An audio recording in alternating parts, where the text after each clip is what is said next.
Pocas criaturas han encendido la imaginación humana con tanta persistencia como el dragón. En las historias de reyes, héroes, sabios y monstruos, esta bestia alada aparece una y otra vez, cruzando culturas, épocas y lenguajes. ¿Pero qué es realmente un dragón?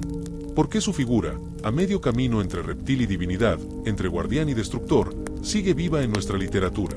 No es solo una criatura fantástica, es un símbolo, una proyección del alma humana y de sus conflictos más antiguos: el miedo, el poder, el conocimiento, la muerte. En las palabras de J.R.R. Tolkien, uno de los grandes arquitectos modernos del mito, el dragón, como toda criatura mitológica poderosa, no es simplemente algo que se inventa, es algo que se descubre.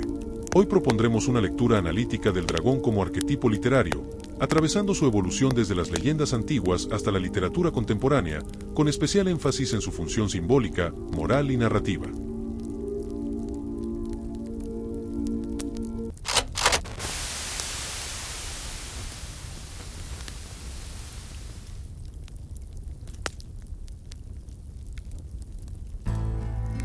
Dime, viajero, ¿alguna vez has sentido que hay una bestia observándote entre las páginas de un libro? No un villano cualquiera, sino algo más antiguo, más poderoso. Una criatura que respira fuego, sí, pero también silencio. Que custodia oro, pero también verdades. Una que aparece en las historias cuando algo grande está a punto de suceder. Los primeros dragones aparecen como símbolos del caos primordial. En la epopeya de Gilgamesh, por ejemplo, Humbaba, aunque no un dragón literal, actúa como un monstruo guardián del bosque de los dioses, un precursor de la figura draconiana, criatura protectora de lo sagrado y enemiga del héroe. En la mitología griega, como vimos con Tifón, Ladón o Pitón, los dragones son las últimas barreras que separan a los mortales del poder de los dioses.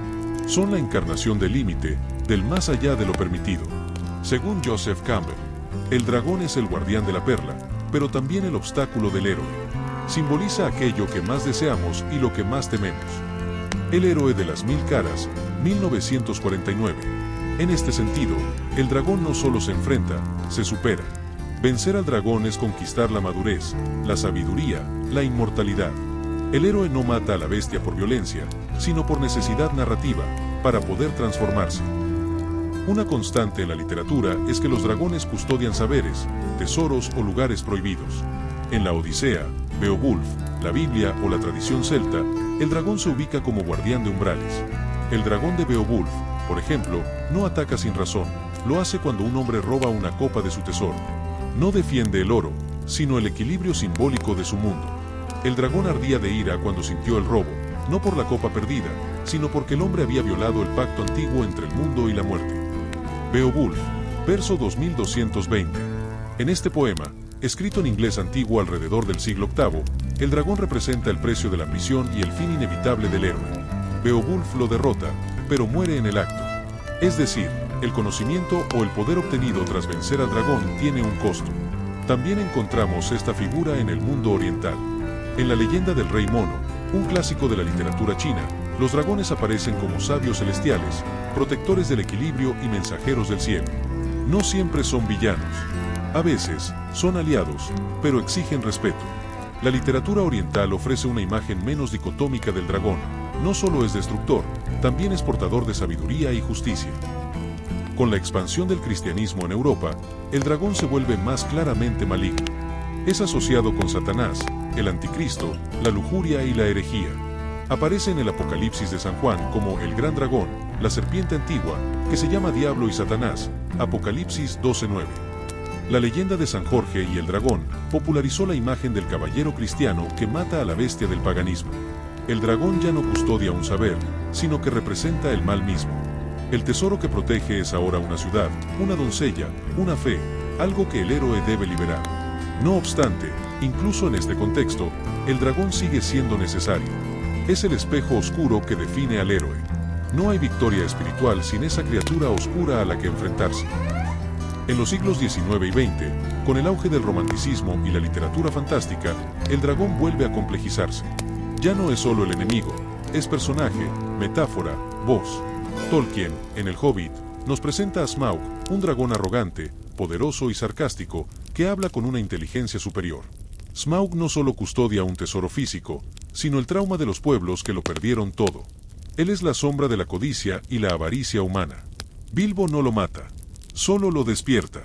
El pueblo lo destruye, y luego repite los mismos errores. El dragón comprendía la naturaleza humana mejor que los hombres mismos, y usaba su oro no solo para descansar, sino para corromper. El Hobbit, capítulo 12. George R.R. Martin, por su parte, en Canción de Hielo y Fuego, reinterpreta el dragón como arma de poder político. Los dragones de Daenerys no son símbolos del mal, ni del bien. Son instrumentos de conquista. Y al mismo tiempo, seres vivos, vulnerables, salvajes. La literatura contemporánea, desde Ursula K. Le Guin hasta Patrick Rothfuss, utiliza al dragón para cuestionar el arquetipo. ¿Qué pasa si el dragón no es el enemigo? ¿Qué pasa si el dragón somos nosotros? El dragón ha sido también interpretado desde el psicoanálisis y la filosofía. Carl Jung lo vio como una manifestación del inconsciente reprimido, como la sombra que el yo debe enfrentar para integrar su totalidad. En términos junguianos, el dragón simboliza el caos interior, la parte oscura de la psique. Matarlo es integrar lo reprimido. El hombre y sus símbolos, 1964. Desde esta perspectiva, los relatos de dragones no hablan del mundo exterior, sino del viaje interior del alma humana. El castillo que arde, el oro que brilla, la bestia que ruge, todo es parte del laberinto interno del lector. ¿Y si te dijera que los dragones nunca murieron? Que aún duermen entre las páginas de los libros, esperando que alguien los despierte. Que no siempre hay que matarlos. Porque a veces, el verdadero viaje empieza cuando los escuchamos. El dragón literario ha mutado, ha evolucionado, ha volado de mitología en mitología, pero jamás ha desaparecido. Sigue siendo el enemigo final, el guardián del fuego, el símbolo del deseo, el miedo y el conocimiento. Y quizás eso explica por qué, cada vez que abrimos un libro, esperamos encontrar uno entre las páginas. No porque deseemos matarlo, sino porque necesitamos enfrentarlo. En el fondo, como dice Italo Calvino en El Caballero Inexistente, los monstruos no están para ser vencidos, sino para recordarnos lo que aún no entendemos de nosotros mismos. Mientras exista la literatura, existirán dragones. Porque donde hay palabras, hay fuego. El dragón es caos, sí, pero también es revelación. Nos enfrentamos a él cada vez que abrimos una historia que nos incomoda. Cada vez que una verdad arde dentro y aún así seguimos leyendo.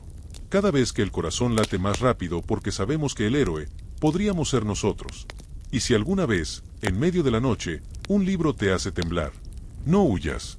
Tal vez, has encontrado tu propio dragón.